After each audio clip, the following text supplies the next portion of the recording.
بعد أن فقد كل من الديناصور والرجل أسرته، تبدأ صداقة غريبة بينهما، ومن هنا تبدأ المغامرة الفعلية لرجل الكهف.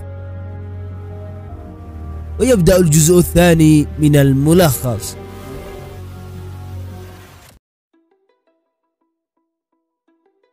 تبدأ الحلقة الثانية في موسم الشتاء، ويظهر في بداية الحلقة قضيع من الفيلة، ويظهر في مؤخرة الفيلة فيل متعب جدا وقد تغلب عليه المرض، وبسبب مرضه لم يستطيع أن يواصل السير مع بقية عشيرته، وبسبب ذلك تاه بين الجليد. يظهر رجل الكهف من فوق أحد الجبال ويقوم بالهجوم على الفيل التائه، وهنا يظهر الفيل مقاومة شرسة، وبعد لحظات يظهر الديناصور ويقوم هو أيضا بالهجوم على الفيل. يقاوم الفيل لكنه لا يستطيع الصمود طويلا بسبب مرضه فيستسلم مؤخرا، لكن الرجل قبل القضاء على الفيل لاحظ نظرة حزينة على الفيل، وبسبب هذا حتى بعد موت الفيل لم يضاوعه قلبه أن يأكل منه، بل اكتفى بأخذ قطعة من فرو الفيل لكي يتغذى بها، واحتفظ أيضا بناب الفيل لكي يصنع منه سلاح له. يمضي الرجل والديناصور قدما حيث اشتدت عليهم العواصف الثلجية، وبصعوبة نجيا من هذه العواصف. يحل الليل ونرى أن قضيع الفيلة لاحظ اختفاء فرد من عشيرتها، وعند البحث عنه وجدوا أن الفيل قد مات، فقاموا مسرعين بتتبع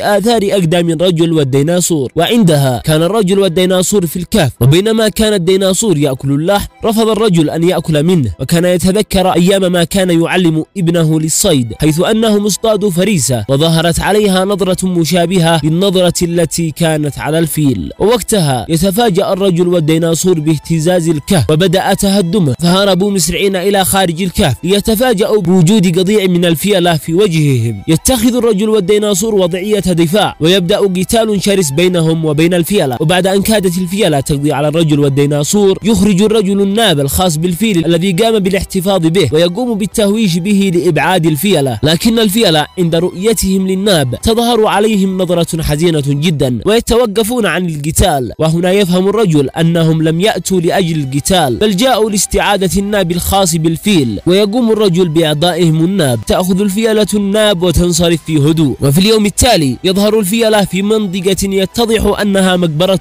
خاصة بهم، وعندها يقومون بوضع الناب على أحد الهياكل العظمية. وهنا تنتهي الحلقة الثالثة من المسلسل.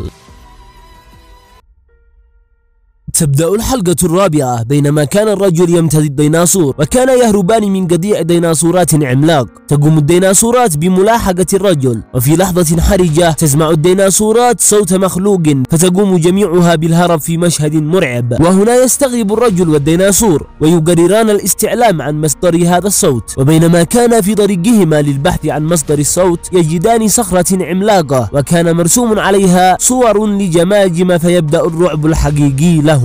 يواصلان البحث، وهنا يريان قرد وهو يحمل خنزيرا أكبر من وزنه، وبسبب ثقل الوزن يسقط الخنزير من فوق ظهر القرد وتنكسر رجل القرد. وهنا ينادي القرد أبناء عشيرته لطلب المساعدة، ويهب أحد القرود للمساعدة. وعندما يصل القرد الثاني إلى موقع الخنزير يأتي تنين ويقوم بالتقاط القرد. وهنا كان الرجل يراقب كل شيء، وبعد أن غادر القرود الكهف الخاص بهم يدخل الرجل إليه ليطلع إذا كان يستطيع أن يعرف ما هو سبب ما رآه مسبقا. بينما كان يستطلع يظهر في وجهه تنين عملاق مشابه للتنين الذي قام باختطاف القرد. يقوم الرجل بمقاتلة التنين، وهنا تأتي عدة تنانين أخرى، لكن الرجل لم يستطيع مقاومتها جميعا، فقامت باختطافه والذهاب به إلى مكان بعيد. يلحق الديناصور بالرجل والتنانين فيرى أنهم وضعوه على كهف مرتفع جدا، ولكنه يحاول الصعود إلى الكهف لإنقاذه. وبعد عدة محاولات يفشل الديناصور في الصعود. وهنا تأتي عدة تنانين للهجوم على الديناصور ويقومون باختطافه أيضا ووضعه في الكهف الذي أدخلوا إليه الرجل. يقوم الديناصور باستكشاف الكهف فيرى نسيج عناكب في الجوار، وما هي إلا لحظات حتى تظهر في وجه الديناصور عنكبوت عملاقة جدا.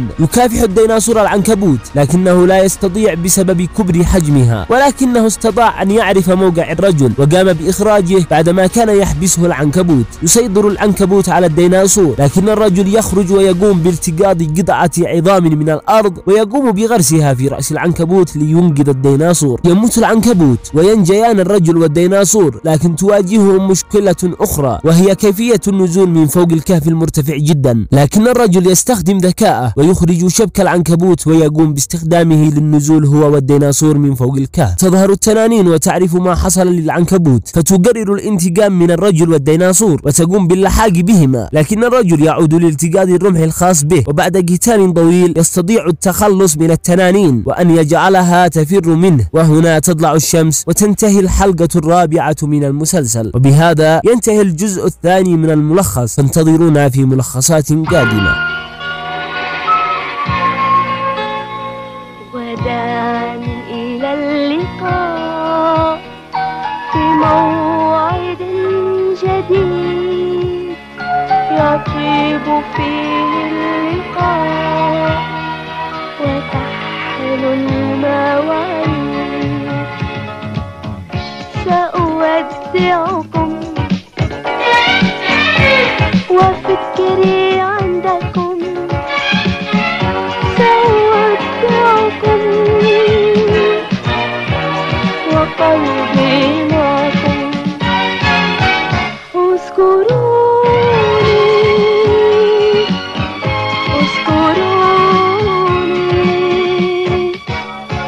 اذكروني سانديبال لن تنساكم.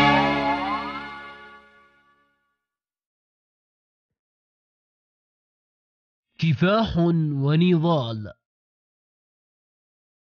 لأجل البقاء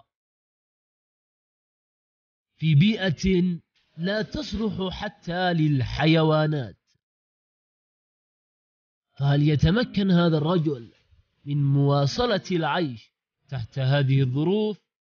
فلنشاهد.